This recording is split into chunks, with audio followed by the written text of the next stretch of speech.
ലൈവിനകത്ത് ഇപ്പൊ ആദിലാനൂറ് അനുമോൾ ക്ലാസ് എടുത്തോണ്ടിരിക്കുകയായിരുന്നു. അതില് പറയുന്നുണ്ട് അനീഷേട്ടൻ പാവം പുള്ളിയുടെ ലൈഫില് ഒരുപാട് കാലം വേറുള്ളവർക്ക് വേണ്ടി ജീവിച്ച് സമയം കളഞ്ഞതാണ്. പുള്ളിക്ക് അങ്ങനെ എക്സ്പ്ലോർ ചെയ്യാനോ അല്ലെങ്കിൽ സ്ത്രീകളുമായിട്ടൊന്നും അധികം മിണ്ടാനോ ഇന്ററാക്ട് ചെയ്യാനോ ഒന്നും പറ്റിയിട്ടുണ്ടായിരുന്നില്ല. അപ്പോൾ പുള്ളിക്ക് വേണ്ടി ജീവിക്കുന്നതിന്റെ ഭാഗമായിട്ട് അനീഷേട്ടൻ ഇതിനകത്തേക്ക് വന്നു. അപ്പോഴാണ് സ്ത്രീകളൊക്കെ ആയിട്ടൊന്ന് മിണ്ടുന്നതും ഇടപഴകുന്നതും ഒക്കെ. അപ്പോ നിന്നോട് ഇത്തിരി ഒരു ഇഷ്ടം തോന്നിപ്പോയി പാവം മനുഷ്യൻ എന്ന് പറയുന്നുണ്ട്. പിന്നെ നൂറ പറയുന്നില്ല, തെറ്റിദ്ധാരണയായിരുന്നു നീ അത് വിട്ട് കളഞ്ഞേക്ക്, അയാളെ നീ തെറ്റിദ്ധരിപ്പിച്ചത് കൊണ്ടാണ് ഇത്രയൊക്കെ സംഭവിക്കാൻ കാരണം.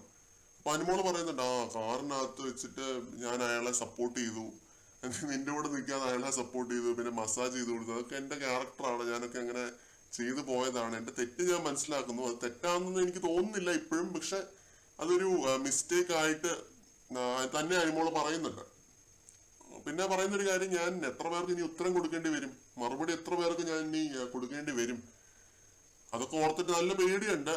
ഞാൻ ഇതിനകത്ത് ഒരു ഹ്യൂമൻ സൈഡാണ് നോക്കുന്നത്. രണ്ടുപേരും മനുഷ്യരാണ്, ഹ്യൂമൻസ് ആണ്, മനസ്സിലായില്ലേ? അതിലപ്പുറത്തേക്ക് ഒരു ഗെയിമോ വലിയ കാര്യങ്ങളോ ഒന്നും ഞാൻ കാണുന്നില്ല. Because this is A reality game show.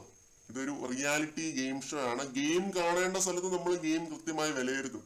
പക്ഷെ ഒരു ഹ്യൂമൻ സൈഡും കൂടി എക്സ്പ്ലോർ ചെയ്യുന്ന ഒരു ഷോ ആയതുകൊണ്ട് തന്നെ അനുമോൾക്ക് അത് ഔട്ട് ഓഫ് ദ ബ്ലൂ ആയിരുന്നു അങ്ങനെ ഒരു പ്രപ്പോസൽ. അപ്പോൾ തീർച്ചയായിട്ടും ആ രീതിയിൽ ഒരു പെൺകുട്ടി റിയാക്ട് ചെയ്യുകയുള്ളതൊക്കെ ഞാൻ മനസ്സിലാക്കുന്നു.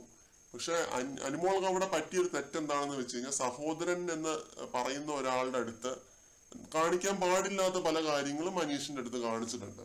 അവിടെയാണ് ഞാൻ അനുമോളെ വിമർശിക്കുന്നത്. അല്ലാതെ എല്ലാ കാര്യത്തിലും ഭയങ്കരമായി ഡീഗ്രേഡ് ചെയ്യുന്നൊന്നുമില്ല. ആ ഒരു ഒറ്റ കാര്യത്തിലാണ് ഞാൻ വിമർശിക്കുന്നത്. എനിക്ക് വളരെയധികം ഇഷ്ടം ഉണ്ടായിരുന്ന ഒരു കണ്ടസ്റ്റന്റ് ആയിരുന്നു.